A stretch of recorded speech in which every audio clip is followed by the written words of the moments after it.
Oh, Was it splashy this time? well, you know what I've found? This is from Nod Hill Brewing, which is Oh, in Richfield. It's a really great place, and they nice.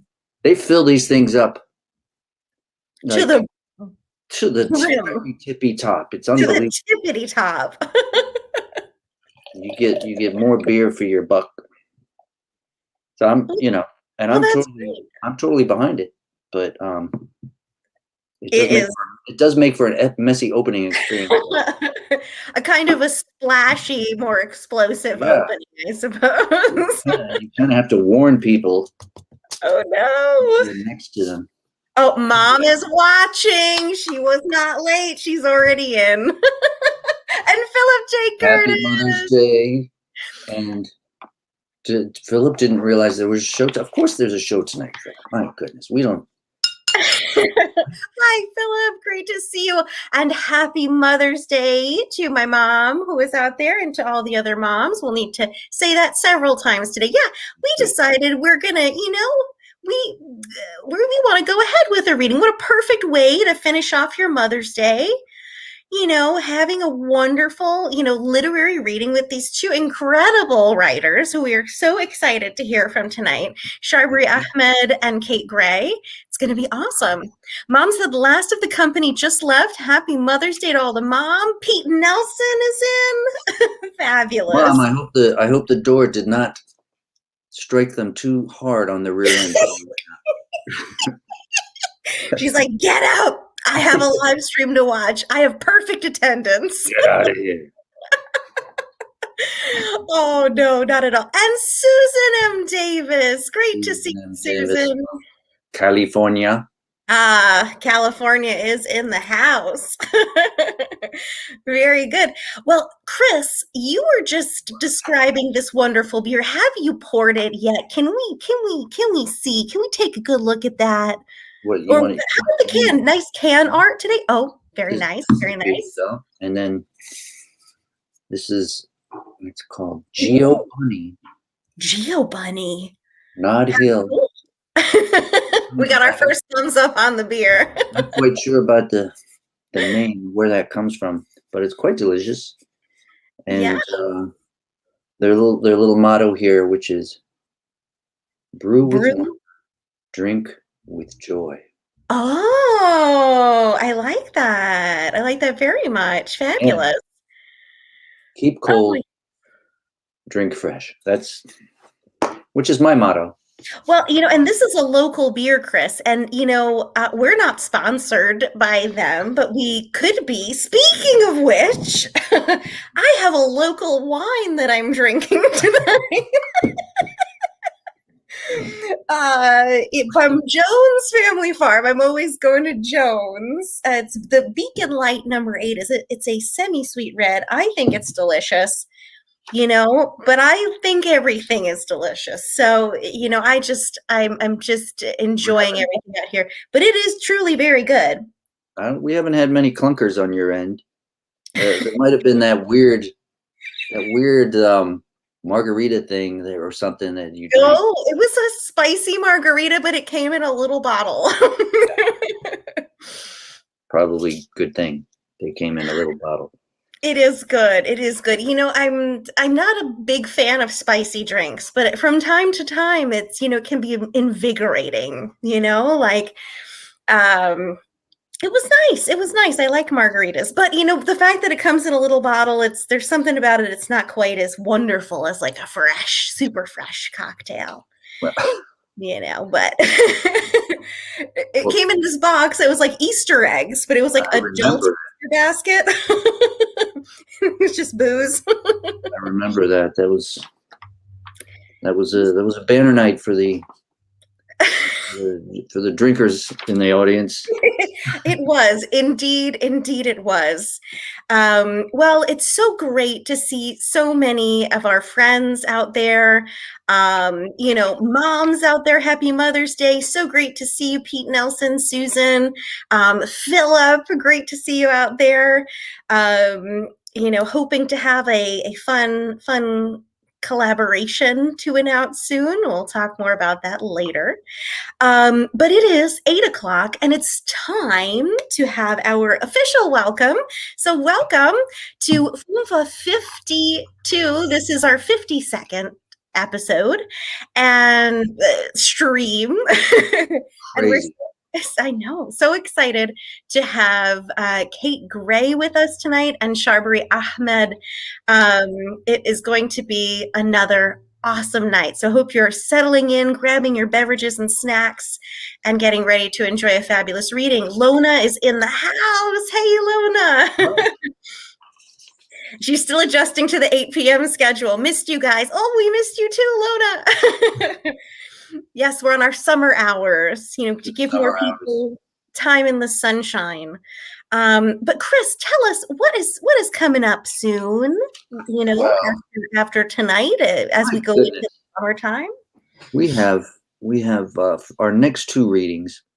Well, first of all, next week we have part 1 of our Fairfield Book Prize finalist extravaganza. So we have 3 folks who were finalists for the Fairfield Book Prize. We have Rebecca Dimian, Mike Belanger, and the winner, Victoria Buitron. So exciting! And then they've never been guests with us before, and Mike Belanger will be welcoming him back. It's going to be such an awesome night. So then we have 2 weeks off, just to recharge our batteries, and there's also the Memorial Day weekend and stuff coming up. So then when we return, then we have part 2 of the Fairfield Book Prize extravaganza with Ryan Stovall and Samantha Keller. So that's super, super exciting. Then we get down the road, Julie Sarkisian. Is Phil on board? We need to. We're not. Okay. We'll get back to you on that. Great Stephanie Dickinson, and also the one and only Sonia Huber, who will be reading, and that will be Father's Day that night. So that'll be a special night, and then we got some real special stuff coming up. We are excited to plan some really fun sort of open mic night type readings and collaborations.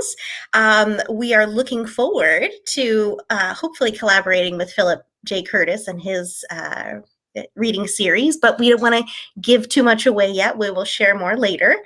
And also perhaps one other series, and just to have an open mic night of our own. It's about time. We need to have an open mic again.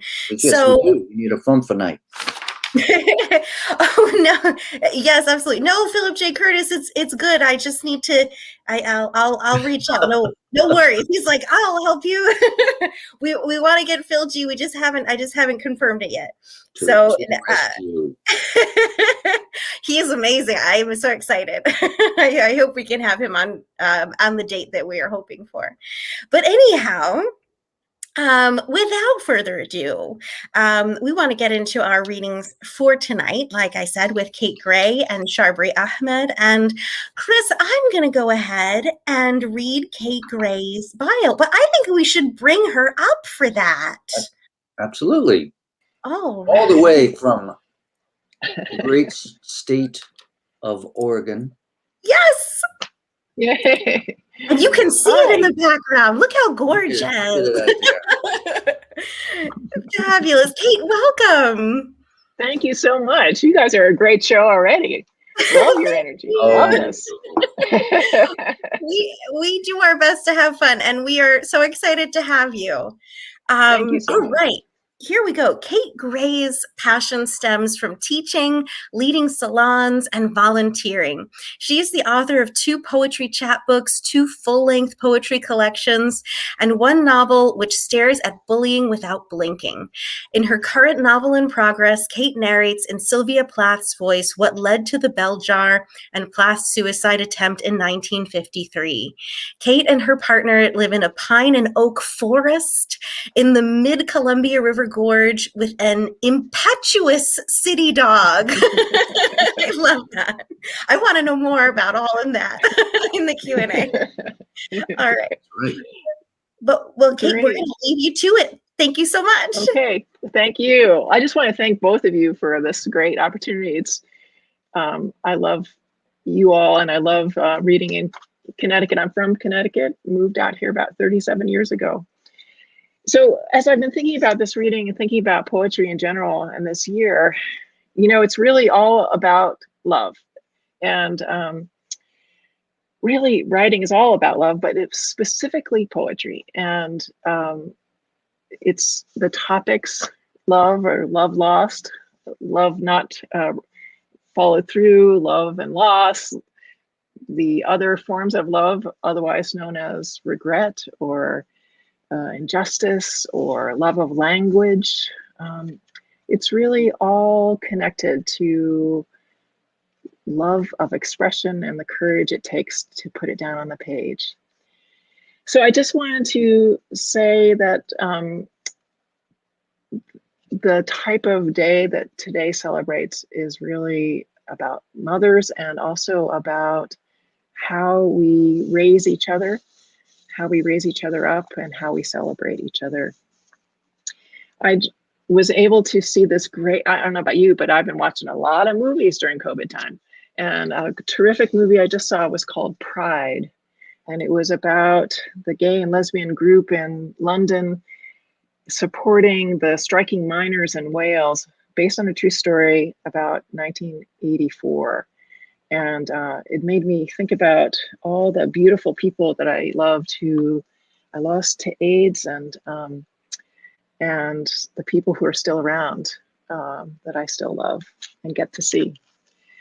The first poem I'm going to read you is from a collection called For Every Girl, and it's a new and selected collection. I used to row on the Willamette River in Portland in a single shell, and it's a great sport, rowing. It's one of the only sports where you sit on your butt and go backwards. The catch refers to the beginning of the stroke, and the release is the end of the stroke. The poem is called Catch and Release. Just past boathouses south of Ross Island, flashes of struggle showed a fish caught firm. Silver shards broke thin skins of water. Yesterday, my friend's brother died that way. Like a greedy sea lion, AIDS batted him back and forth, broke eardrums, pierced jawbone, stripped flesh from ribs. Before the end, when seizures were sure signs, nerves still worked. His body, like divers arching into back dives, plummeted, flopping him flat-backed on sweat-stained beds, splashed him with spasms, shocks, regrets. Only when family arrived did nurses let him swim in Valium. Yesterday, doctors, fishers of empty shells, unhooked him from tubes, let him go dead. All I can do today is resist the slap of water passing and back through shifting currents with a brittle bow. And over the years, I've learned to love this brain. It has protected me from so many things and given me so much joy. And this is an homage poem to a friend of mine named Breezy. It's called Trauma Brain, a love song. Whip stitcher, you sewed me a moth-fraught quilt. Sloppy dropped squares, forgotten days when needles bore through baby nails, a childhood without a safety switch. Daddy isn't supposed to do what daddy does, and let me live seamless, screamless for 28 years. Drummer, you drove the blue notes, smoke rings rising from Humpty Dumpty's teetering. Mother shut the door when she played Fat Swaller, the piano crying more than she did, her pain the score she settled in her bones, what she ignored bored through. Mirror, mirror, through your cracks a picture flashed of what you hid. When the light slipped dusk dim through dusty slats, a lover bent me backwards, sang her lip quivering song, shattering the glass you capped on my cunt. I became whole, knowing I was rent. One of the great joys and profound moments has been volunteering in a correctional facility. Chris knows that well. And I volunteered for Right Around Portland, a tremendous a nonprofit agency that brings writing and community to people all over the Portland metro area. I was able to go to Coffee Creek Correctional Facility for about 7 years and lead writing groups for women. Part of the curriculum was to bring pieces of literature in to the women and have them respond to it, and then write poems or write pieces in response. And then as a facilitator, you also write, and then you share your revisions with them. So you follow the prompt all the way through to the completed piece. So that was a really vulnerable thing to do and really powerful for me. I brought in another mother-daughter piece, Jamaica Kincaid's Girl. So this is called For Every Girl, after Jamaica Kincaid's Girl. This is how you break a heart slowly. Avert your eyes when she asks about your day. Say, fine. Don't ask about her day. Don't buy the dry white wine or pick sunflowers or caramelize onions for her meat. This is how you break a heart fast. Cheat. This is how you break a heart completely. Cheat and lie about it and blame her. This is how the heart eats itself. It beats with hope and is beaten. This is how a heart learns to beat again. Practice. You say, please, and she says, possibly. And you say, thank you, and she says, you're welcome, and you get out of the way. This is how you bear her broken heart. Look in her eyes, confess everything. Claim the pain you put there, and choose her. Choose her over you and your sorry excuses. If the heart learns to beat again, then offer to walk on your knees for as long and as far as she wants you to. Offer to hold her with open hands, palm up. Offer your eyes the way clear water cannot lie.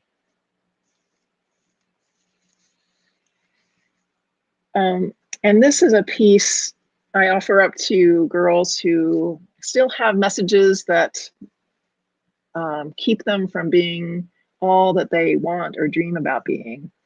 I write this to all of you, and with lots of love. Manifesto for the girl. You are not a spoon.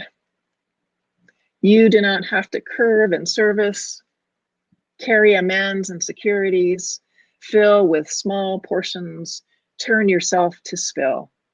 You are a knife, a cutting machine through the strings. History sticks to your fingers, plays you, splays you, makes you puppet. Cut, saw, use the serration of stories, those the outlaws tell, the stuttering words of the bullied, whose face streams with tears. Find your edge. Wreck the story erected around you. Wreck yourself with sawing. Wreck the image of your mother she tries to bend in you, that she wants you to swallow. Soup should be spooned away like so. Go ahead and lick, little girl. Steam the spoon and stick it on your nose. Kick the pot of your parents' emptiness, knock it off the stove. You are good. Listen to me. You are so good. You are good like the smell in a newborn's palm when her fist is unfurled. You have always been good, like a fiddlehead fern, like a rough-legged hawk riding a thermal. Look up. Let the sun ride your cheekbones, slide along your joy, and fill your mouth. You are not edible. You do not grow subject to sun or water or soil. You are neither muscle nor bone for broth nor brisket on Easter platters. You are not grist or gristle or gut. You are not vegetable, diced, delivered, reduced to stew or stock. You are star, beyond time, beyond touching. You are more than your father's puncturing, your sister's punching. You shine a spotlight on violence. Call it violence, a bruise by any other name would hurt so deep. The way you break night, you hold the first wish I wish tonight. What you hold, what you let go, what you offer is hope. You are light. You are a vessel, wave, spectrum, umbilicum. You are good. Hear me. Take this in like water dropped to a nomad, like a breath to a cigarette quitter, like rain. You are good.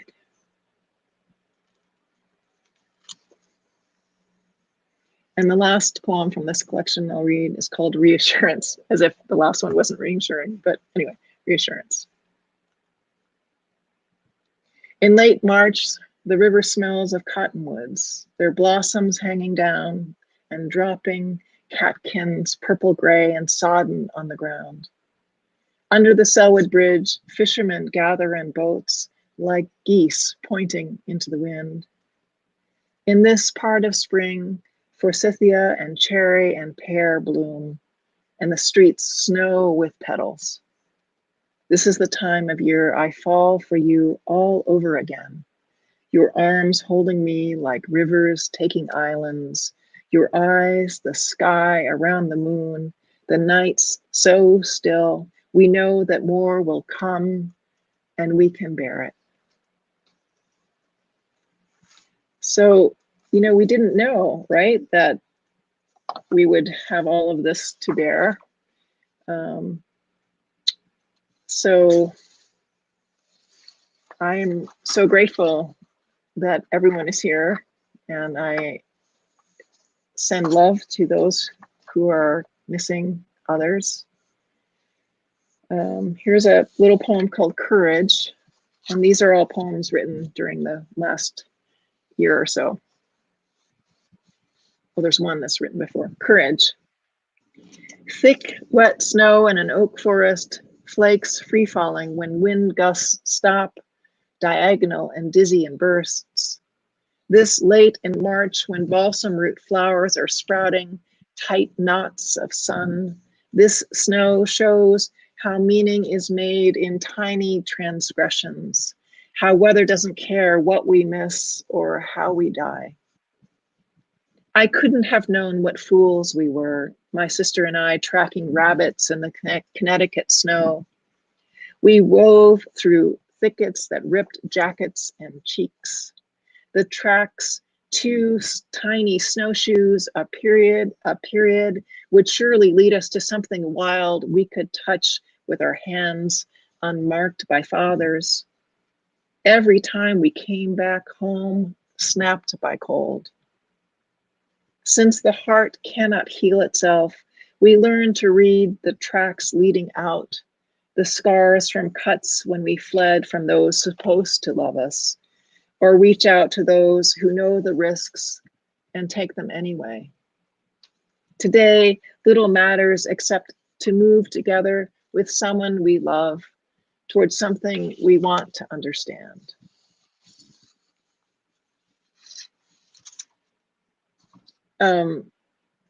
I went to boarding school in Connecticut, and I got into lots of mischief. I think it's part of the learning process, and lots of experiences that I'm trying to now unpack. This is a poem that was written for Radcliffe Hall, who wrote The Well of Loneliness, and that was one of the only lesbian novels that was available to me when I was growing up. I wouldn't recommend it. It's really sad. But here's a poem for Radcliffe Hall. You never knew. You lay so still in the moonlight, the white ocean washing your cheekbones, your eyelashes so long, I wanted to feel them on my lips. The door to the old gym pulled open, and we knew how to pry it, or one of us had a key handed down through generations of boarding school girls. I don't remember.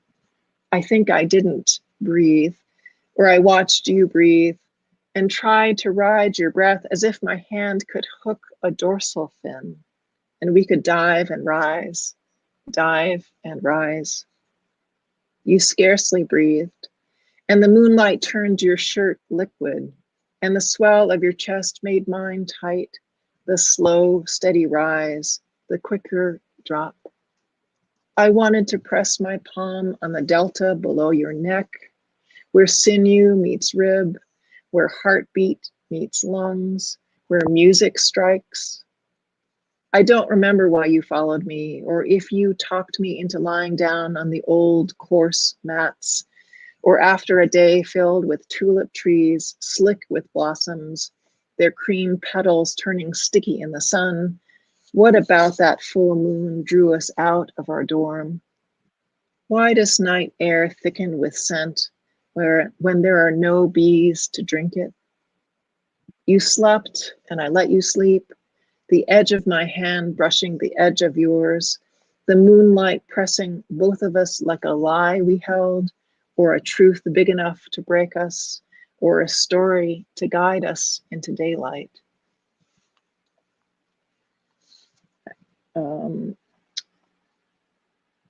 I did, with a friend, help a friend move from Portland to Iowa City in the middle of the pandemic. It was scary all around. We were in two different vehicles. I was driving the truck, and we had walkie-talkies between us, and which was really fun. I'm just saying, breaker, breaker. But we were driving through states that didn't have mandated masks regulations, and truck stops were scary. And I love Wyoming is a beautiful state, absolutely. But I was particularly scared in Wyoming, particularly at this one truck stop that had, it's called Little America, maybe you know it. It has hundreds of signs before you get there and signs after. And it was just, I don't know. It made an impression, shall we just say that? Wyoming truck stop. On Interstate 80 past Fort Bridger, where once wagons brought Mormons and others not needed, billboards hail 75-cent cones. We're there, cheer skinny white boys with razored hair, and stay tonight. A blonde woman looks straight at you passing. Little America, Wyoming, 7 square miles of trees, grass, and asphalt, where sage, sand, and antelope would curl and shift. 4 hours from Utah, farther from Nebraska, hundreds of signs to stop where 68 people now live in the tabernacle with its steeple, the meeting house with its columns like some southern plantation, a town grown around a hotel with its oval pool named for Robert Byrd's base camp when he explored Antarctica in the 20s. Byrd, who was descended from Pocahontas, an original Virginia family. And today, passing trucks push my truck into the shoulder, and trash bags shredded on barbed wire wave their arms. And I know the wind ripped whimpers from Matthew's lips, and this land still howls.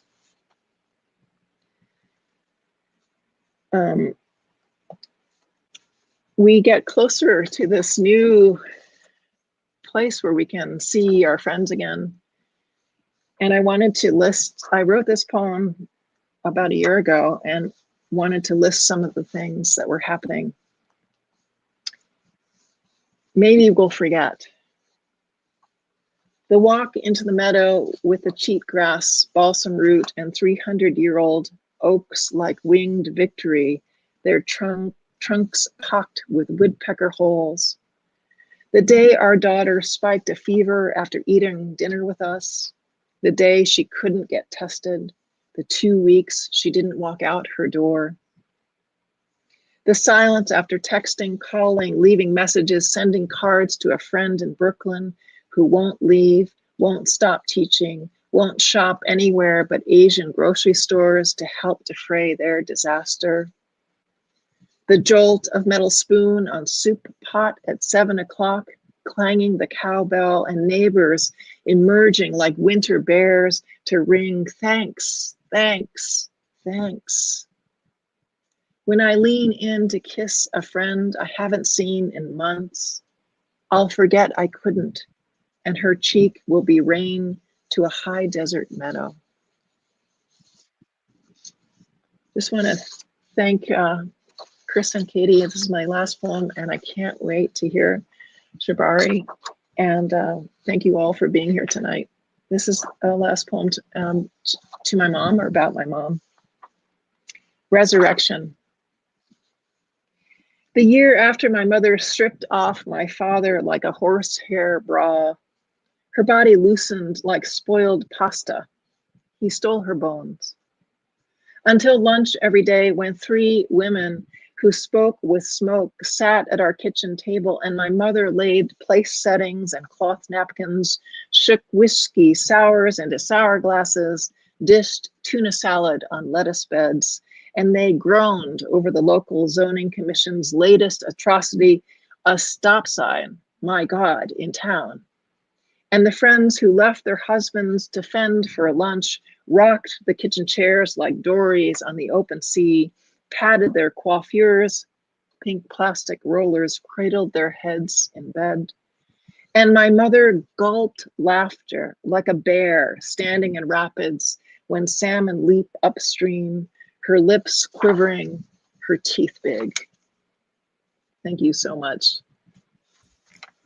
Woo! Kate, what gorgeous, gorgeous, heartfelt, poignant, beautiful, powerful, fabulous poems. One more time, Chris. Thanks, you guys. You're very sweet. Beautiful. We love you. I love you too. Not all of our readers, but that was such a gorgeous, gorgeous reading. Kate, thank you. Thanks so much. It is all Yes. about, isn't it? Right? Yes. And your introduction to that was just so perfect and just so totally lovely. And you have to go later and see all of the comments on YouTube, on Facebook for our audience in both places, and just see all the love that you're getting. But anyways, we're going to transition over to Sharbari, and we will see you later, Kate, in the Q&A. Everybody, put your questions out there for Kate. All right. Thank you, Kate. All right, Chris, it's time to bring up Sharbari Ahmed. And welcome, Sharbari. Hi. Hello. We are so excited to have you with us tonight. I'm excited to be here. I loved listening to Kate, and I laughed because I too went to boarding school. I went to boarding school in Massachusetts, and I too had a learning process, meaning I was always on academic and disciplinary probation. Oh my goodness, it's naughty ladies. Wow. We got a couple of delinquents on the show. I love it. That gave me a belly laugh when she's like, I went to boarding school in Connecticut, and I was. Oh my God. Maybe we need to ask about boarding schools.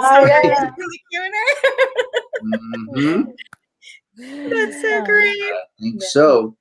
Yes. Oh, but that is so cool. That is, I feel like a very unique and must be a fascinating and wild experience. It is. It's bizarre for the United States. In England, there's a certain section of the population that just carts off their children the moment the children are weaned. But the United States, it's not like that. Americans don't send their kids to boarding school. It's not, it's rare. Yes, it's not nearly as common. It's a more unique experience for sure. Yeah. All right, Chris, take us away. That's right. I'm going to read Sharbari's bio. Sharbari Ahmed, I did that right, is the author of the novel Dust Under Her Feet and the story collection The Ocean of Mrs. Nagai.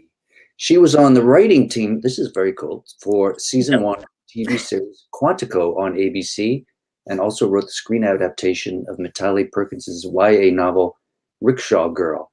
Her fiction has appeared in Painted Bride Quarterly, the Gettysburg Review, the Asian Pacific American Journal, Catamaran, Caravan Magazine, Inroads, Wasafiri, Roanoke Review, and New England Review, and probably many more places.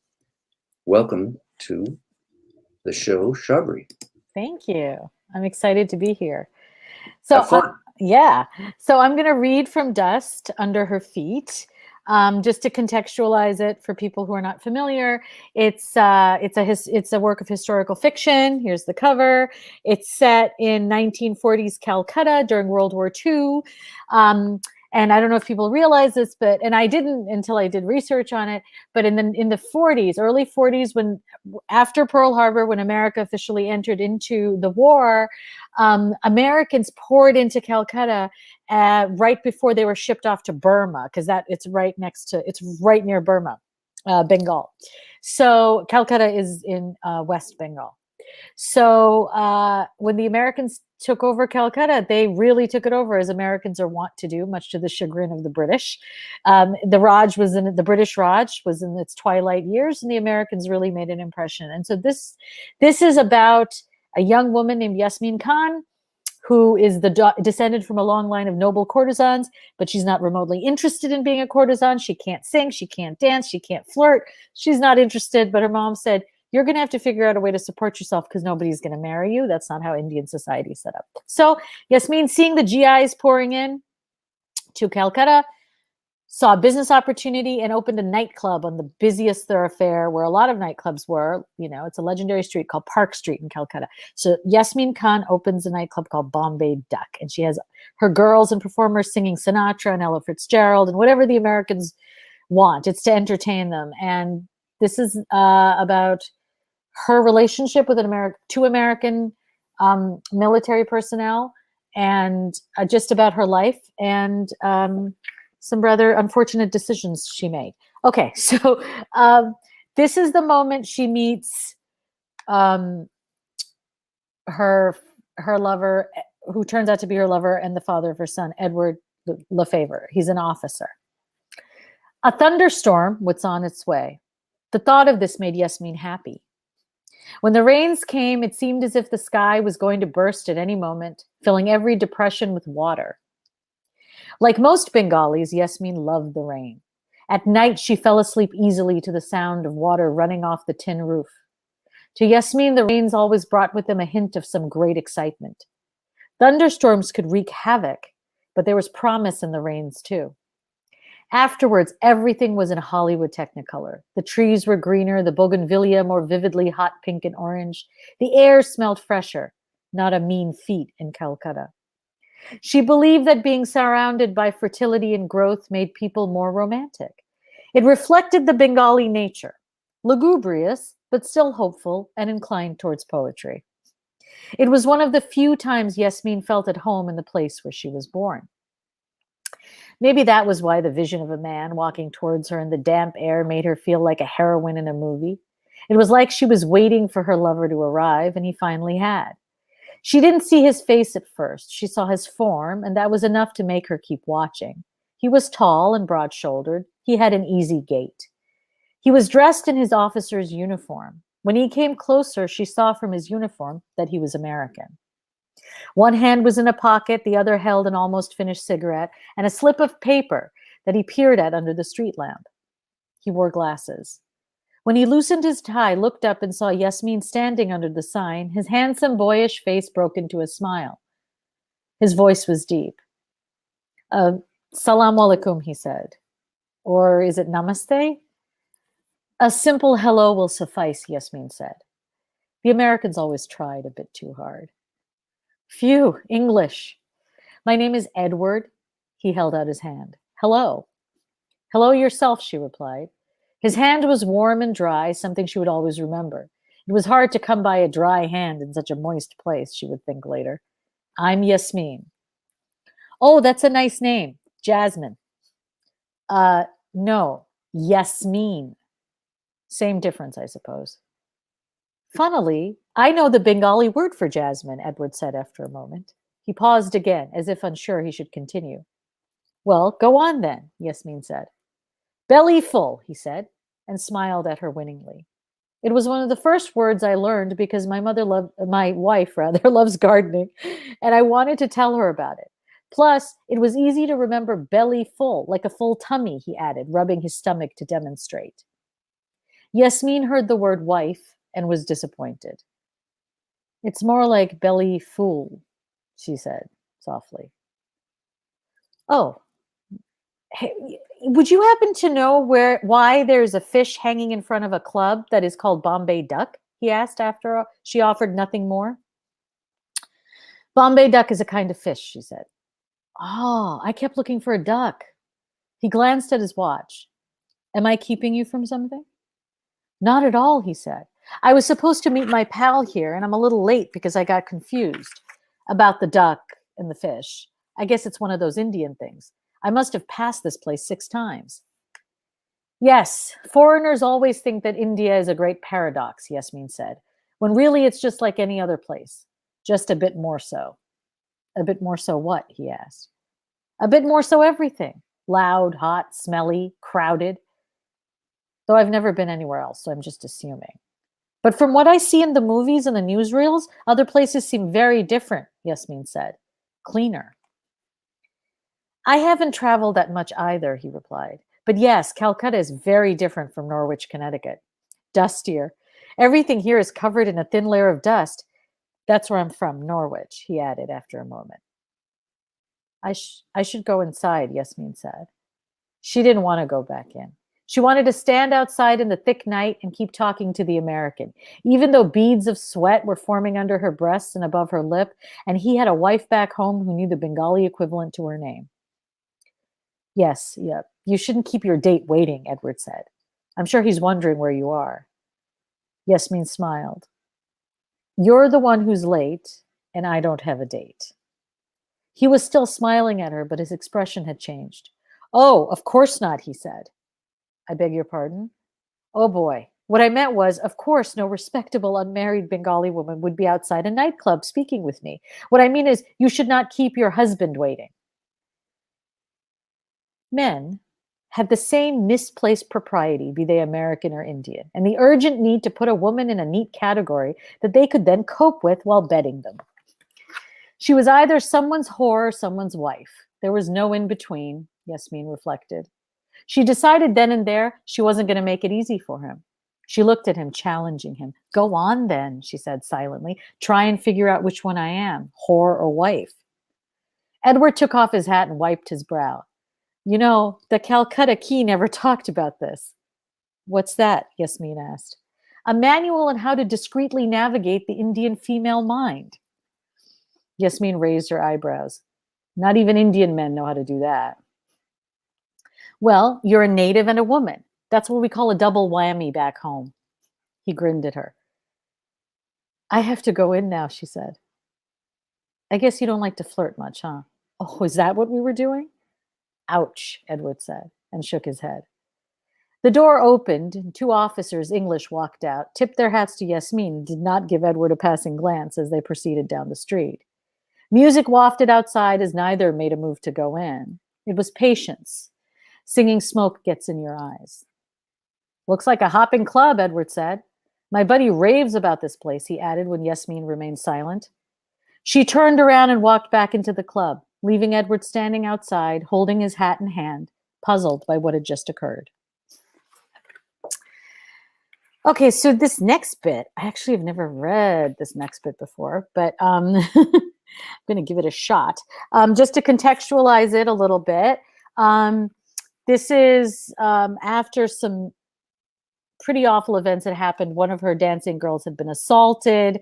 3 black soldiers were wrongly accused. It was, it's a bit of a mess. And she had to close down the club for a while and losing business. So there was, you know, the stress was building.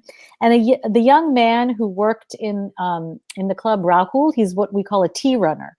And he had gone missing. She had sent them out to look for Radhika, and he had, or rather to tell the American soldiers that the club was reopened and they could come back, and he just disappeared. So she had to go out searching for him, and much to her displeasure and anxiety, she had to go to the American base and try to find him.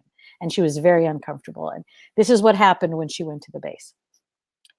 Yasmin felt as if she were losing control over everything, with Radhika being so awfully harmed and now Rahul disappearing for the entire afternoon. She felt she could not protect anyone, and she felt an especial duty to Rahul and Radhika. They were both just children, really. She had taken care of Radhika all day. The girl was in and out of consciousness. The fever would abate and then return.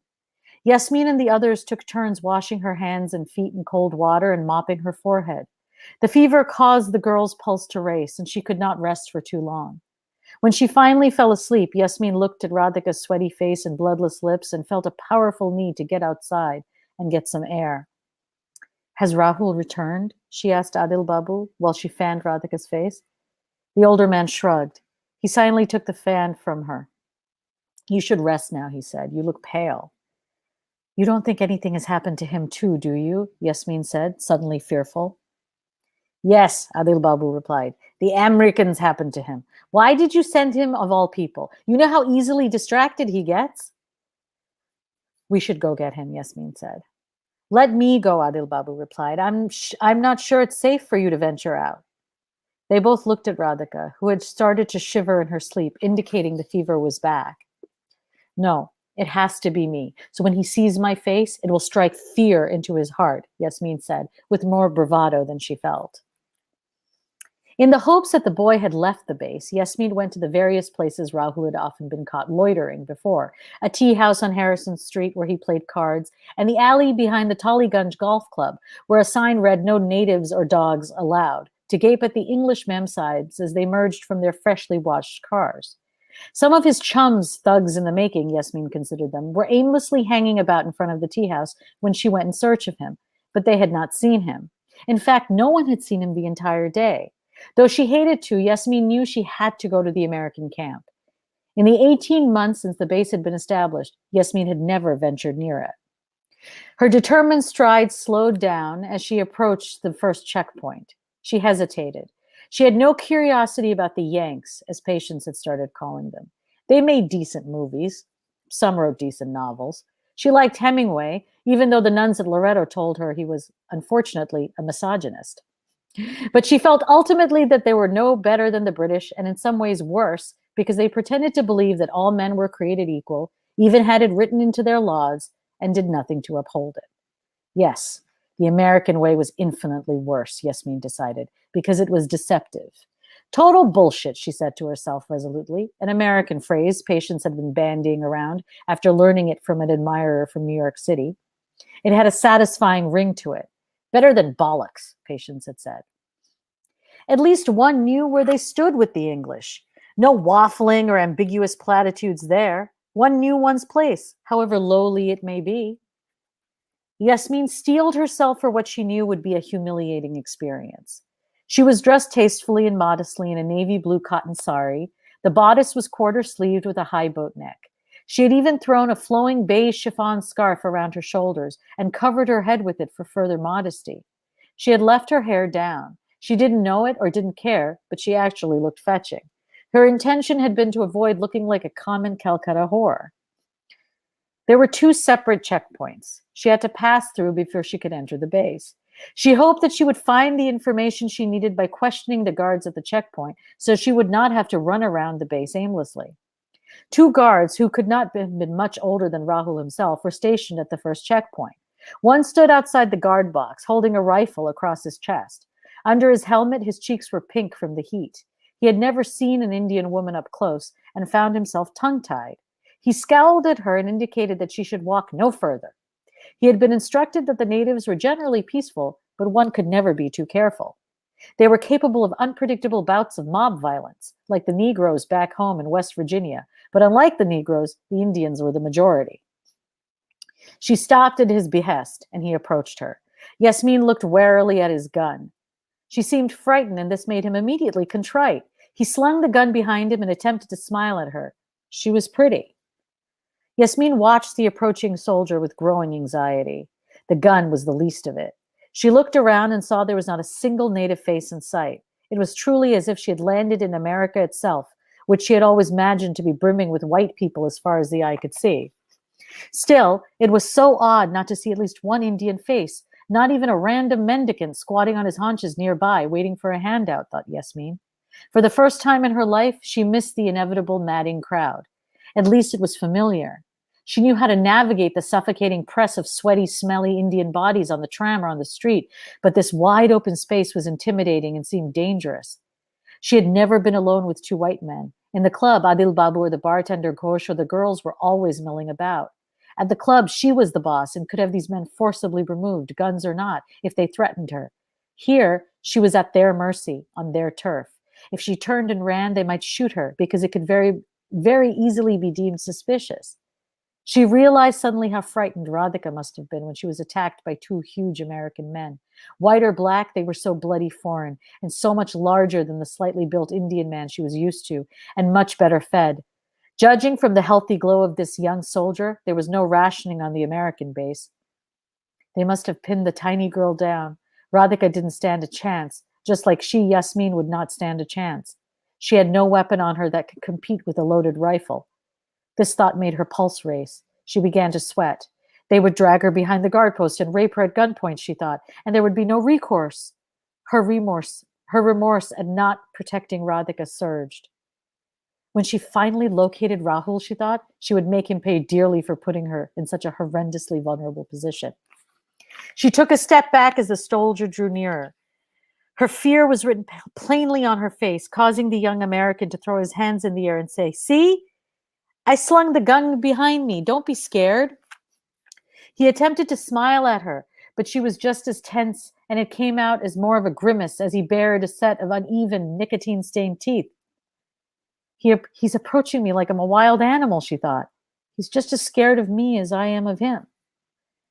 This thought gave her momentary confidence.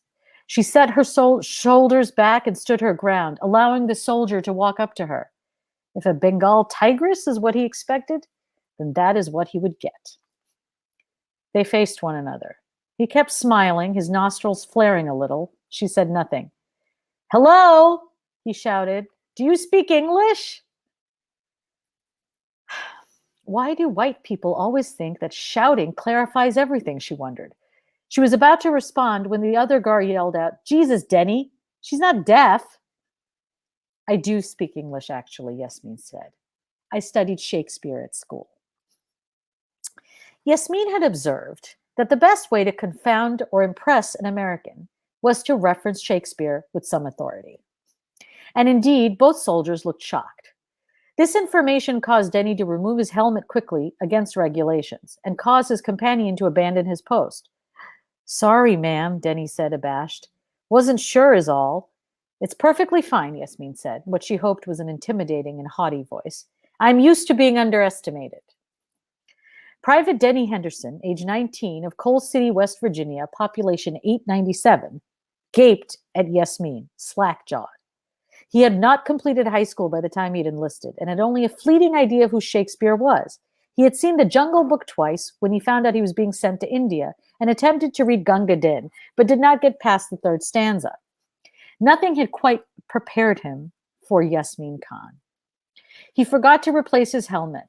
His comrade in arms soon joined him in gaping at Yasmin up close.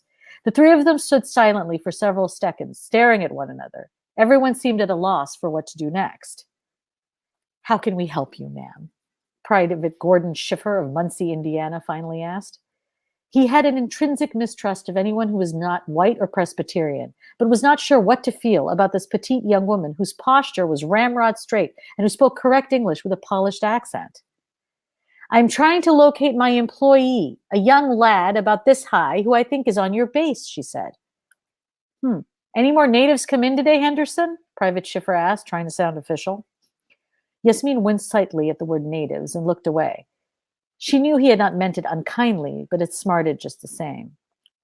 Private Henderson didn't take his eyes off Yasmin. "Just some of those hawkers selling that brass junk, and Southie." "Ma'am, are you talking about Southie?" Schiffer said. Yasmin shook her head. No. This boy's name is Rahul," she said. "He is skinny with spindly legs, and his hair is a bit oily and short and sticks up. He doesn't speak any English." Private Schiffer scratched his chin. "Sounds like Southie," he said. "I don't know who this Southie is," Yasmin replied. "My boy's name is Rahul." "Well, anyone coming into the base has to sign in," Private Schiffer said. He led Yasmin to the guard box and handed her a sheet and a pen. "So if he's on the base, then he would be on here." He looked down at the list of people who had signed in that day. "So, he can't speak English?" Yasmin shook her head. "Can he read or write?" She shook her head again. Okay, here he is. It's got to be him, Schiffer said, and pointed to an X that had signed in at 2:00 that afternoon next to the name Rahul, which someone had helpfully scrawled in for him. You have to sign in too. You can just write your initials if that is easier, Schiffer said, trying to be helpful and succeeding in only being insulting. Yasmin scowled at him and signed her full name in both print and cursive, though the latter was not needed. When you get to the next checkpoint, just tell them you're looking for Southie, okay? What kind of a nickname is that? Yasmin asked. She was expecting it to be something wholly demeaning, though she could not imagine what. Private Schiffer scratched his sweaty head and grinned. Oh, it's because he pitches left-handed, ma'am, so we call him that. Rahul is left-handed? Yasmin was surprised. She had not noticed that before. Yes, man. He's real smart and a good pitcher. Yeah, he sure is. He struck Fuller out. Remember that? Private Henderson said. You lot play cricket? Yasmin asked. The two young men looked at one another and then burst into laughter, which Yasmin found off-putting. She did not like to be laughed at. No, ma'am, we play baseball, a real sport, Henderson said, snorting. Now, Henderson, that's rude, Schiffer said. Oh, sorry, no offense meant, Henderson said. His face had turned red. I just meant, I am not bothered either way, Yasmin replied airily. I find both sports equally tiresome, though baseball seems more seamless and senseless. Not sure how to respond to what they considered to be an egregious declaration, the young men replaced their helmets and solemnly ushered Yasmin through the gate. As luck would have it, the guards at the next checkpoint knew exactly where the boy was, because more than one of them had participated in the impromptu baseball game that had seen the hapless Fuller struck out by Rahul. They spoke of the boy warmly, which only irritated Yasmin more. One eager young guard who stammered when addressing her led her to the mess hall where Rahul was enjoying his first ever meatloaf and macaroni salad. He had just asked for seconds when she walked in. Uh-oh, kid, Corporal Addison said when he saw an irate Yasmin stalking towards them. Rahul turned around to see his boss glaring at him. He silently pushed away his plate and rose from his seat to meet his fate. Who's that, Southie, your mom? One private inquired. Yasmin shot him a sharp look. No, I am his employer. I think is that 20 minutes? You have a few more minutes. I would totally captivate if you want to read. If you want. Okay, I'll read some more. Woo! Okay, great.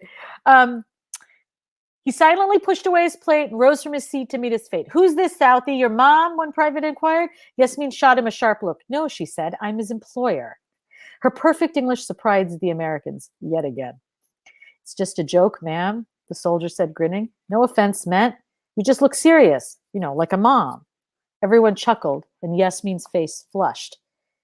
Edward furtively watched Yasmin from his table on the other side of the mess where he sat with the officers. She had not noticed him. Seeing her again and how pretty she was a jolt to his system and reminded him that he had been curious about her. A curiosity that he had felt so guilty about, he had decided he would write Maggie, his wife, confessing to it. He knew Maggie was practical, and she would be able to come up with a rational explanation for the fact that Edward had thought about Yasmin at least 4 times since he had met her. He had never thought about a woman who was not his wife so much. He had not been married long enough to be bored with his marriage. There was the occasional fantasizing about dark-haired, full-lipped Dorothy L'Amour in a clingy, wet floral sarong, her nipples poking out underneath the thin fabric while she was being lashed by waves brought on by a hurricane, but that was it. Yasmin did not look like Dorothy L'Amour at all. Well, not totally. As Edward watched Yasmin trying to talk to the smirking soldiers, his emotions moved around inside him like restless mice. He imagined what Maggie would say. Well, of course you're curious about the Indian woman, sweetheart. You've always been curious, and you need to understand your surroundings. And this woman is a native to those surroundings. It's intellectual, hun. A purely intellectual pursuit. She's not your type. Yes, this is an intellectual curiosity. It's natural, given the alien environment, to want to understand the natives, he told himself. You okay, Lefevre? One of his fellow officers said. You got a sudden case of flop sweat. Edward wiped his forehead, muttered something about feeling a bit unwell from the heat, and took a gulp of water. Back in Norwich, there was a relatively small population of colored people, as he called them, and they all lived on one side of the town. There was a Chinese laundry where they overstarched everything, run by the same family for 20 years. But that was it for Asians in town. The only Indians he had ever encountered were Mohegans, like Greg Tantaquidget, with whom he had gone to school, and most of them had blue eyes and blonde hair. The thought of his childhood friend gave him pause. Greg would not let Yasmin flounder. He would be a gentleman. He heard Yasmin sharply address Corporal Addison, and now hoped no one would insult her further or say something untoward. He would be forced to do something, and decided that he, for the most part, was ready to intercede if something had happened. Unlike the unpleasant night when Louis jumped onto the stage and had to be forcibly removed. He knew he should have immediately alerted his CO, but Louis had talked him out of it, arguing their CO might have to make the club off limits, and there were so few places in Calcutta where they could go to blow off steam. He could not hear exactly what was being said, but he closely watched everyone's body language. Yasmin appeared confident. She stood with her hands on her hips and feet slightly apart. Rahul, on the other hand, was hunched over his half-eaten meatloaf, and Addison sat easily with his elbows on the table, grinning at Yasmin in a way that Edward instinctively knew she probably found offensive. She wouldn't suspect it was not insolence, but just the way a kid from a small town in California's agricultural valley would behave. She would not know that his people were poor, almost as poor as some of those who lived in the slums around Tollygunge, and were descended from the Okies who had lost everything in the Dust Bowl and had migrated to California to find a means of survival. However, not a single soldier had stood up when Yasmin approached their table. Most, if not all, would have stood up had a white woman or one of the nurses approached them. Edward hoped that slight was lost on her, but he also knew somehow that very little was lost on Yasmin Khan. Is that about time? Totally captivating. No, it's good. I think it's good. No, we're close to 9 o'clock, but I could just listen to that all night. Oh my God. Thank you. Totally captivating. And hold up that book. I gotta get that. Yes. Under her feet. Yes. Thank you. I've never read that part that I just read, so that's why I wasn't as seamless or but it was great. Thank you. I could totally see. I mean, you could see you could tell you've written for film and television and everything, just with the dialogue, and it's very cinematic. I could see it. Thank you. Yes. Actually, I'm in the process of adapting it into a limited series. So. Oh, there you go. That's awesome. That's so great. I can't wait to read it. And I hope I could watch it as a series as well. Just totally captivating. Thank you. And incredible. Well, here we are at the Q&A time. We have Sharbari Ahmed and we have Kate Gray coming back up. Kate. Hey. Just fabulous readings tonight. And please, as you're putting your questions in the chat, we usually get started with a kind of a typical first question that we like to ask. But please send in your questions for Sharbari and Kate. But I'm just dying to say that Chris and I usually comment that there is some kind of serendipitous thematic connection between our two feature readers. And I feel like tonight was all about love and these just undefeatable, just powerful characters and voices. And did you catch that, Chris? These powerful women, the power of love and connection and just getting out there. Maybe it's the boarding school thing. I don't know.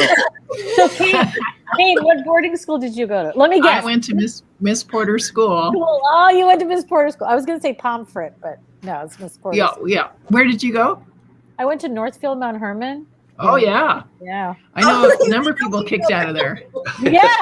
I'm actually really surprised I survived. I gotta.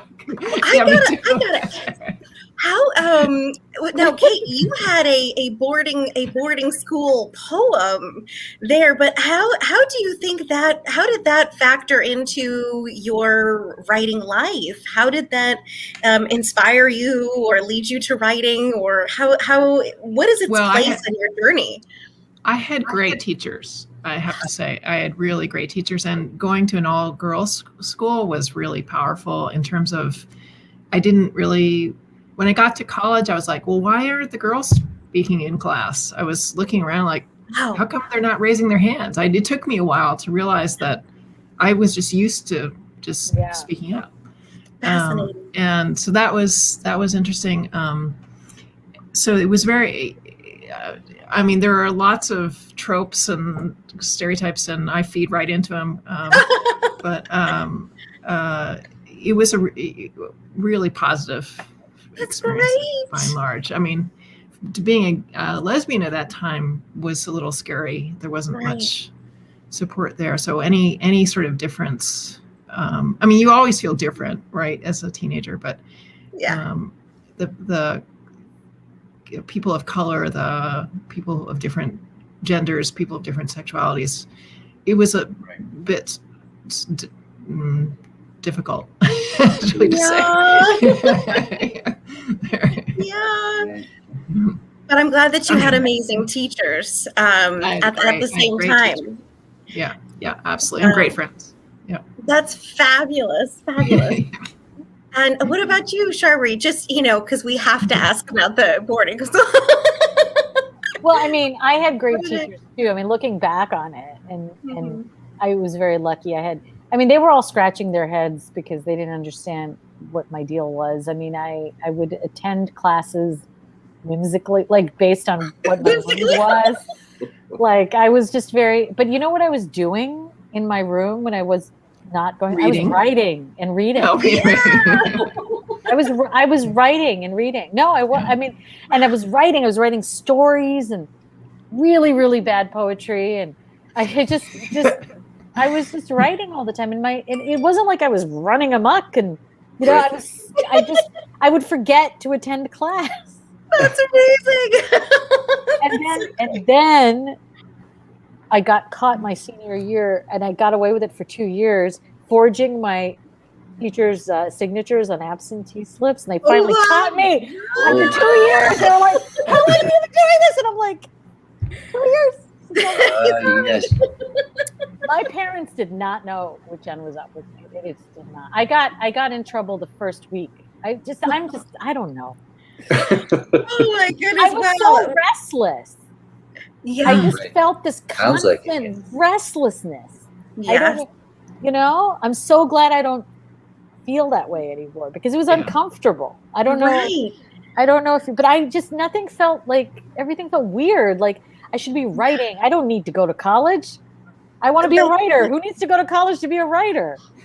That's such a strong calling. Like you knew 100%. Like I need to be doing this. I knew when I was 8 years old that I wanted to be a writer, but I also knew by the time I was 8 that I wanted to make films, like be a screenwriter. So that was so that I didn't realize. Isn't that a blessing? Yes, that's a blessing, right? Like it's It's a curse because you want to be a writer, but it's a blessing. It's a blessing to know it's a blessing to know what you want. It is. It really, really is. So and I think that restlessness is uncomfortable, but what an incredible thing to, from such a young age, be like, this is exactly what I want to do, and not have that indecision and anxiety later. Yeah. That's incredible. Kate, jumping back to you, how did you come to writing? Did you always write? Were you always a reader? Did you have like a writer turning point, or like just? Yeah. I'm from a family of writers, and so I knew I didn't want to write what everybody else wrote, and so that was like clear. And poetry was about the only thing left. And they, and I was, always angst ridden, so that worked out really well. So and then they said that they could never understand poetry. I was like, oh.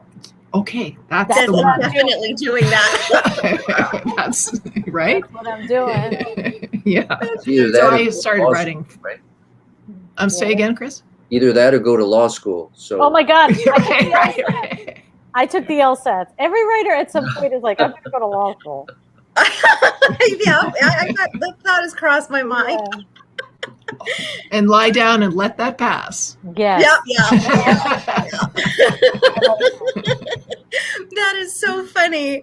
A question that we normally kind of ask, we're already into our Q&A time, but we often like to ask, how has it been for you this last year? We've been in lockdown, pretty isolated. If we're teaching, we're probably not teaching in person. If we're going to residencies, we're probably not doing that, or it's very, very different than it was before.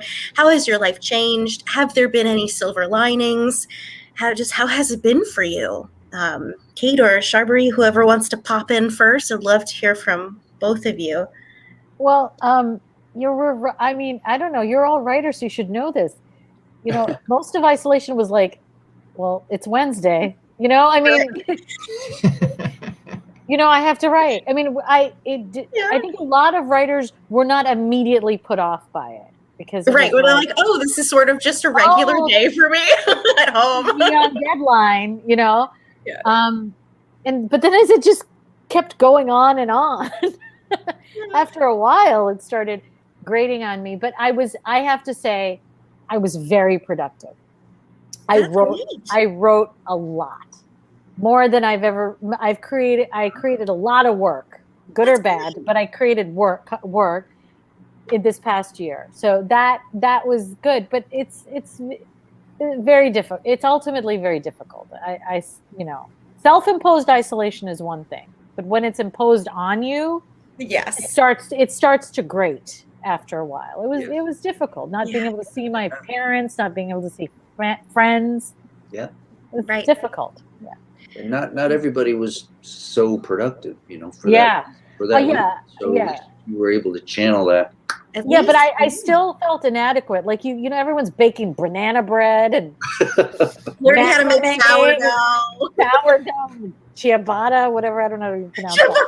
I think everyone's making bread, and even though I had written an entire screenplay, I was like, "Shit, I didn't make any bread. I didn't make any bread. I didn't do this. I didn't do this. I didn't do that. I'm not a yoga master." I was supposed to do all of these things with all of my newfound free time. It's like, this isn't free time. This is like, I'm doing everything just alone. But I'm curious to hear what Kate has to say. I mean, did you change as a person? I feel like you got taller. I knew it. I knew physically you changed. No. Wow, I haven't heard that one before. Physically, wait. Oh, well. Let me go back a little bit. I agree. I was also really productive, but it's partly because I wanted to be there for other people too. So I do salons by Zoom. So that salons Zoom was nothing different. No big deal. Yeah. No big deal. I added a couple because so many people wanted to write and they wanted to seek out community. Yes. So that was something, and that's where I feel the loss, though, is that community, that sense of running into people and let's go do this, or the community of people who congregate around readings and supporting each other at readings, and that I really miss a lot. As far as and then also the inadequacy, because so many people were taking classes and and cooking these meals and posting them. I'm like, I know. How did you do that? I don't know. And can I just have a little bit? I'm sorry, but that's like you. I don't believe half. Yeah, I don't believe half. No, it's crazy. Yeah, like this idea that somehow we're supposed to be more productive. Like, now you have so much more time because you don't have to be like commuting anywhere. Write that menu, bake all these foods, learn how to do everything in yoga. That could be a little bit overwhelming, but it's so incredible that you were both able to be so productive with your writing, and in some ways, certain things were able to thrive, while of course, we're all missing, in-person contact with people that we know and love. It's the simple things. It's the simple things that I began to miss, like just being able to go grab a cup of coffee with someone and just chat about nothing. Sit in the cafe. Sit in the cafe and chat about nothing for 40 minutes. Like, Right. I didn't realize how important that was to me. Right. You know, things Totally. like that. Right. Right. Now every conversation we have is about, like life and death. Yeah, some things are just small. It, Right. it is, it's just like, well, who do you know who's sick or who? Yeah. Or, Yeah. Right. I mean, there's so many of those conversations. It's really hard to chat about the weather.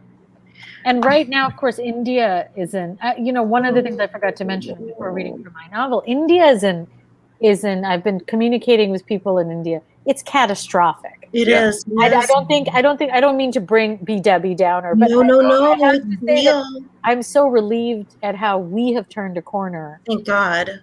Yeah. to a certain degree. We still have a long way to go, Yes. but we're in such a better position than we were even 7 months ago, 6 months ago. Absolutely. And India just seems to be going in the opposite direction. So Yeah. it's really frightening, actually. It is. It is.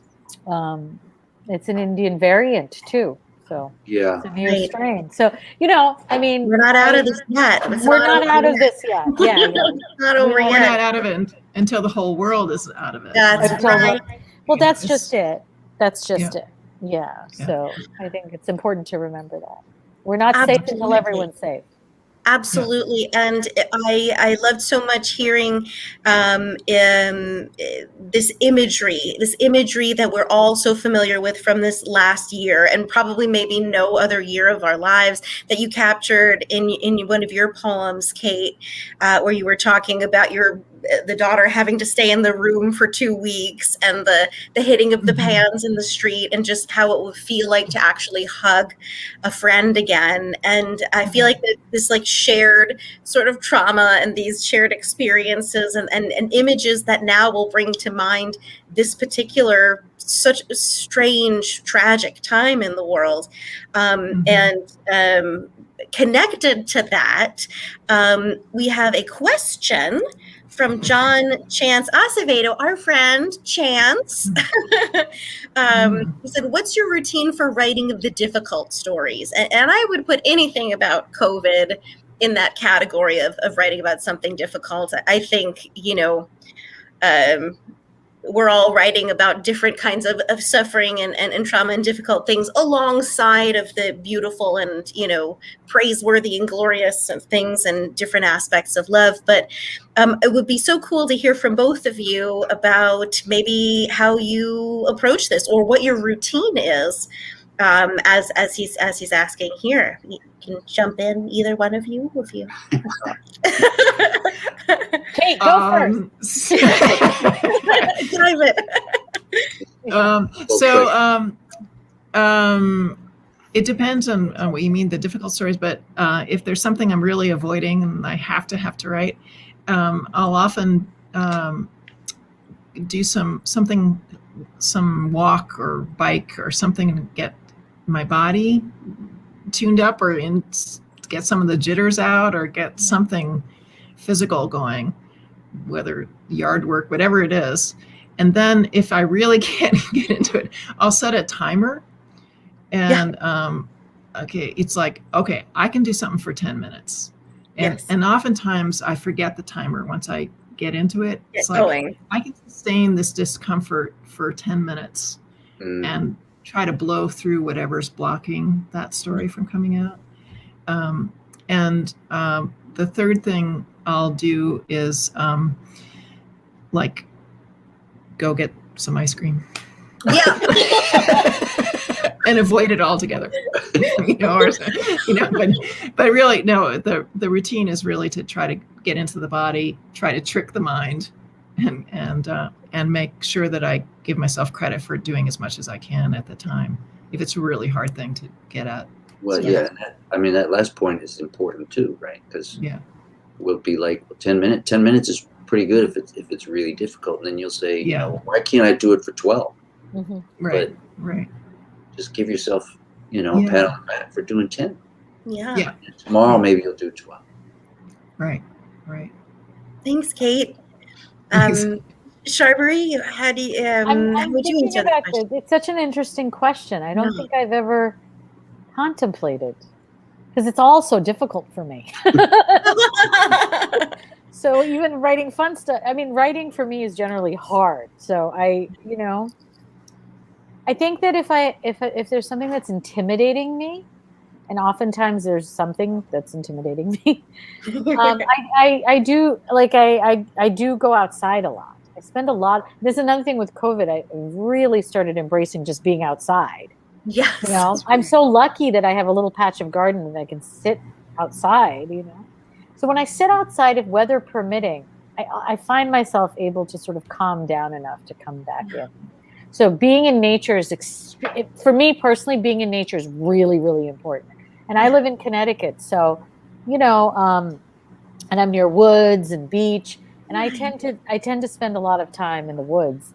Wonderful. What's his name? Thoreau or Emerson? One of those guys. Probably both. Yeah, one of the guys. Yeah, one of those bushy beard guys. Yeah, and he, and I do now. I'm a little more cognizant. Before, when I was younger, I just sort of write through stuff, like a bulldozer, and be very exhausted, and then not write for several days. And I don't really do that anymore. Now I ease into things and give myself that space. Yes. Yeah. So. That's great. That's great. I think all of that, in both of your examples there are really important ways of like self-care and refreshment and, getting to the writing and treating it with importance, but taking good care of yourself. And I think that's incredibly important anytime you're doing any kind of work, and writing is work, and especially when that's difficult or intimidating or exhausting kind of work. I really want to ask, I have two questions. Chris, you just jump in here and interrupt me, because I'm just, the questions are just take it away, Katie. You just take it away. I have questions. I'll get there. I'm dying to ask you about your salons, Kate. That sounds very exciting. Are these like workshops? Are they discussions? Can you tell us more about them? Sure. There's somebody who teaches out of Guilford, Connecticut, Suzanne Kingsbury, who started something called the Gateless Method, which is a way of writing and having your work responded to that does not activate the fight or flight mechanism. Ooh, let's hear it. So it's a way of being kind of rigorously positive. I mean, it's not just like, oh, that's so good. But by being really specific about what's working in a piece, and having it reinforced in text, in oral, and so that you get this, the brain, just like a puppy, goes for the positive reinforcement. And so you find out what works, and your brain goes towards what works. Right. And so the salons are like that. They're 2 hours. We start off with some sort of introduction, sometimes meditation, sometimes a presentation, and I land on a prompt, and people write for 30 or 40 minutes, and then we come back and give this really specific positive feedback. And I have just seen people just blow the doors open on their writing. That is so awesome. It's really been fun. Yeah. So that's what we get to do in salons. Yeah. That is so cool. All right. I need to sign up. That sounds amazing. It sounds really cool. So nourishing, so much and fun. Really so cool. Thanks, Kate. That's great.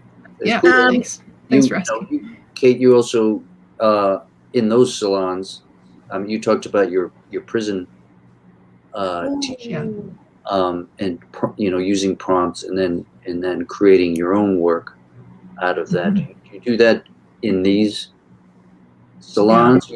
So you contribute as well, and then I try to engineer the feedback so that there's not enough time for me to read.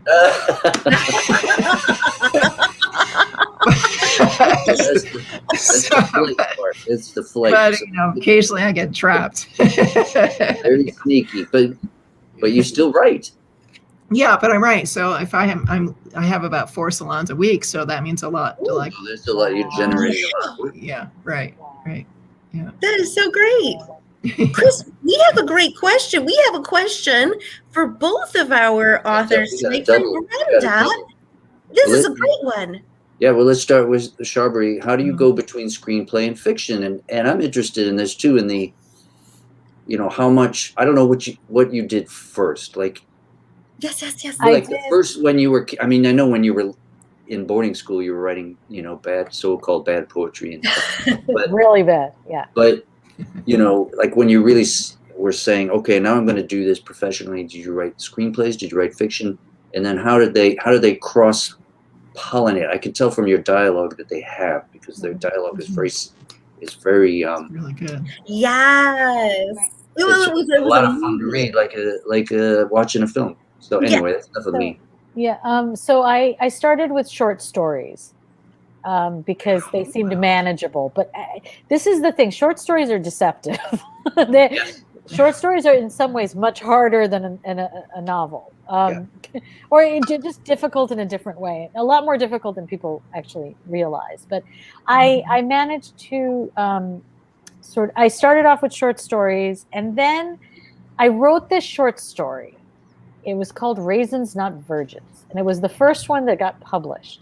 And I really wanted, and I knew I thought I wanted to be an actor. Okay, so this is what happened. I thought I wanted to be an actor, and then I did it, and I realized, hell no, I do not want to be an actor. But I had to actually do it in order to realize I didn't want to do it. So what I did is I adapted Raisins into a play, which got produced off Broadway by the Workshop.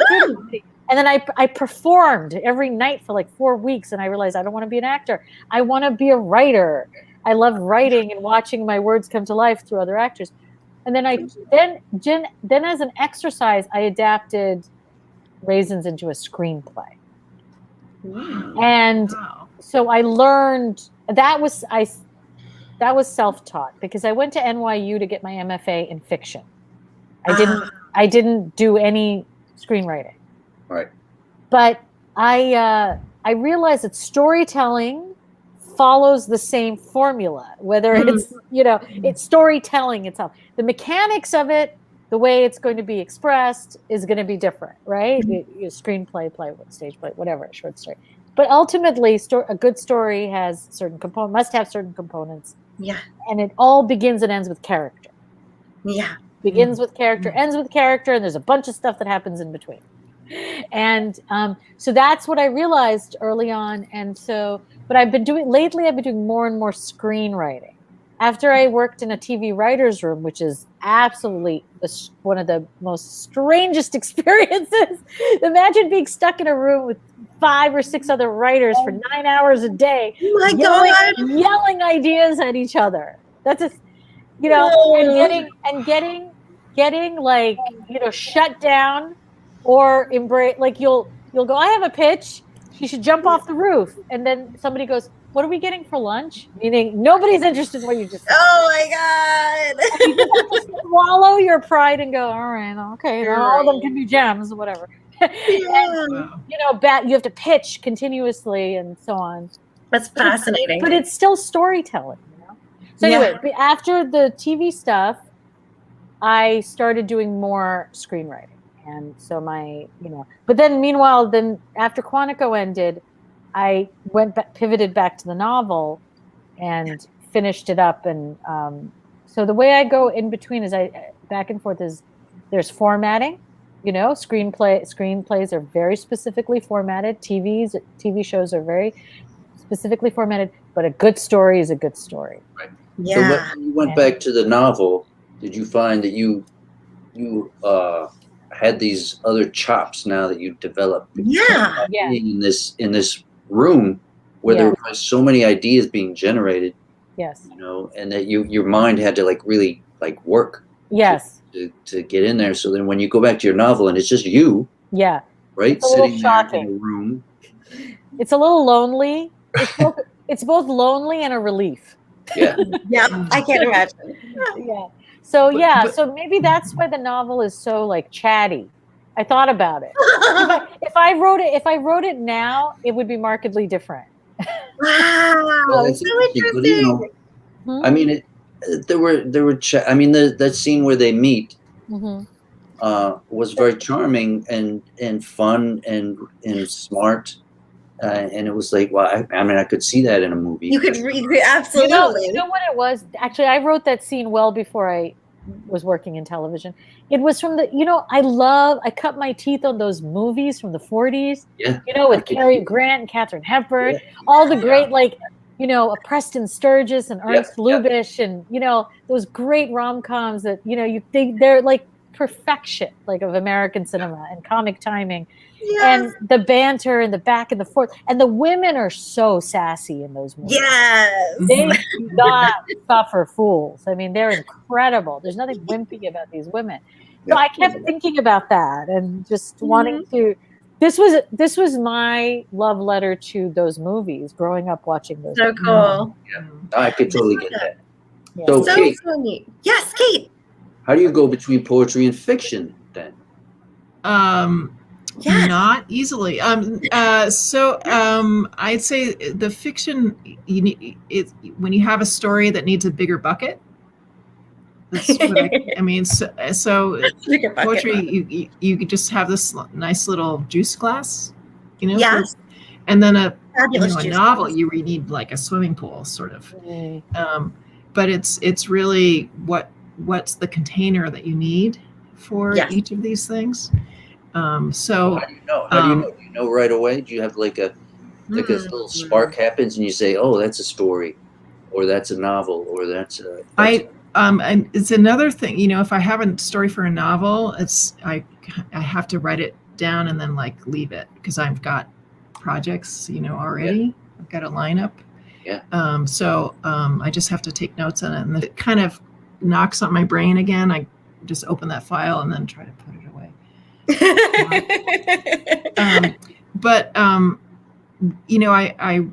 It's really interesting to the language in my fiction is very poetic, and I've chosen a poet as a subject, so I kind of it's kind of a nice thing to overlap. But then there's these things called dialogue and plot development, and I mean it's wow. And you can't just make leaps the way you can in poems. So I've been writing fiction for years, and I feel like I've just started. That is so cool, Kate. Yeah, it's really it's a beautiful. I think fiction writing is an incredible art. So anyway, I'm very impressed. That's awesome. That was such a cool question for both of them. Thank you so much, Brenda. Yeah. Before we end tonight, because we're getting close to 9:30, we need you to answer our famous last double question. Chris. Well, you're both teachers. You've taught and facilitated and overseen workshops. So our final question, part A, is we just ask you for a pearl of wisdom for the writers. Like the first thing that jumps into your mind, right now, like today, maybe tomorrow will be a completely different pearl. But just the pearl of wisdom you would tell to somebody who's starting out or struggling or emerging. And then part 2 is a book recommendation. So part 1, pearl of wisdom. Sharbari. Well, I mean, the thing is, you have to become extremely comfortable with rejection. You have to become almost on intimate terms. I tell this story. I always tell this story. I still marvel at it. I actually got rejected from something I didn't submit to. This is a true story. This is a true story, and I'm going to tell you. I feel like that sums up a writer's life in a nutshell.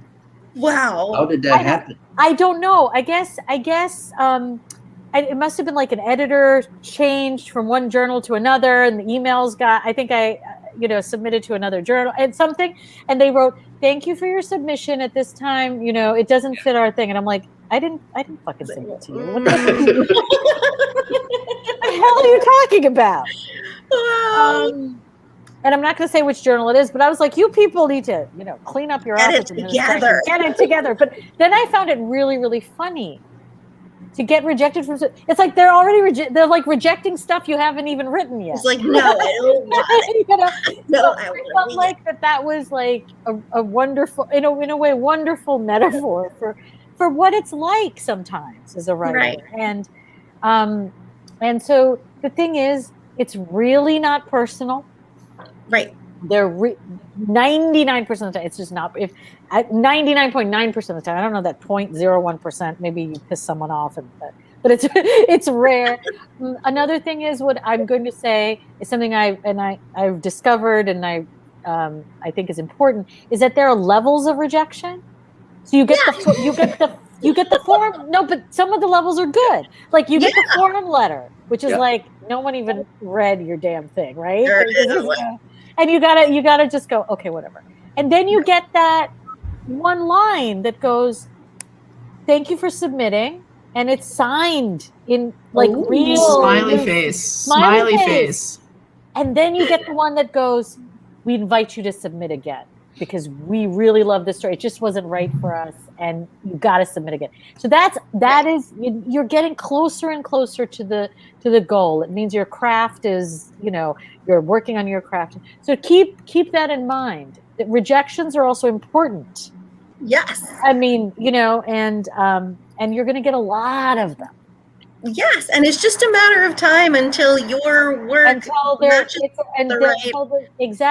no is a yes. Yeah. And your stories find a home, and it's just you just have to keep going. Become used to it, intimate with it. Try not to take it personally. Try not to break down. Whatever you do not go on social media right after you get rejected and see that horrible student in your MFA program who you can't stand just landed a 2-book deal. Andrew Wiley's her agent. I'm not saying this is an experience. I'm just telling you. I've never experienced that before. Right. Don't do that to yourself, and don't compare yourself to others. You must never. That's my. Okay, book recommendation, Sharbari. My friend's book, which I don't have it in front of me, but it's called Burnt Sugar. And it's Avni Doshi, and her novel has been shortlisted for the Booker, and she's actually going to be at the Fairfield MFA residency this summer, and I'm going to be interviewing her. She's one of the common reads. Cool. So cool. Yeah, Burnt Sugar is terrific. It's about a very difficult relationship between a mother and a daughter set in India, and why it's I mean, mother and daughter relationships are fraught anyway, but what makes this even more extraordinary, besides the complexity of it, is that in India, mothers are deified. Women, mothers can do no wrong, and so this was an unusual kind of approach to depicting a fraught mother and daughter relationship. And it's awesome. It's a complex story. It's not it's edgy, and it's I think, but not gratuitously so. So I highly recommend it. Burnt Sugar. Thank you so much, Sharbari. You're welcome. And Kate, your pearl of wisdom and recommendation. I would say find the reason to write that's bigger than you. So if you, for instance, think about, when I was writing the novel, I thought about the little kid who's been bullied, right? And sure enough, I did a reading, and this little girl walks up and she says, I'm like that character in your book. And I was like, oh my God. So I had her in mind when I was reading it, and she walked up. That's amazing. I mean, I'd never met her before, right? So it's like you'll be able to sustain a lot of the bumps and the rejections and if you imagine some reason bigger than you, I think it'll love that. Really help. Great. And then the book I would recommend is Vanishing Half by Britt Bennett. Oh, I've heard about that. Oh my God, it is so good. And it's different points of view, and set in not so fictional town out in Louisiana, where the community is light and bred to be light. Yeah. Wow. So there are two sisters Right, right. One is light and one isn't. Oh, yes. I've heard about this. Yes, I know exactly. Yes. And it's beautifully written. Yes. Oh, I gotta write that. Yeah. I had a recognition at first, and then I was like, "Oh, this one." Vanishing Half, Britt Bennett. Vanishing. I've heard of it. Yes. Yeah, It's that's really supposed to be awesome. great. Yes. Yeah. Excellent recommendations. Excellent recommendations and Wow. fabulous pearls of wisdom and such wonderful, wonderful readings. Thank you so much Thanks, once you again, guys. Kate Gray and Thank Sharbari you. Ahmed. Thank you. Thank you so much. Really appreciate Thank you it. so much Thank for having you. us. It's so nice of you. It's a lot of fun. Yes, a total pleasure. I hope maybe to have you back again someday soon. And you've got to go on YouTube and Facebook later and just see all of the comments and love that people have shared. So thank you so much for joining us tonight, and thanks to our audience. And thank you, Chris. Well, Thank you. Thanks, you too. And happy Really, Mother's it's a Day. lot of work. Yes. Happy Mother's Day. Happy Mother's Day, everybody. Happy Mother's Day to you too, Chris. Oh, well, thank you. Take care. You're not the first Bye, person. everybody. Yes. And Bye. see you all hopefully next Sunday night. All right. Thanks. Bye.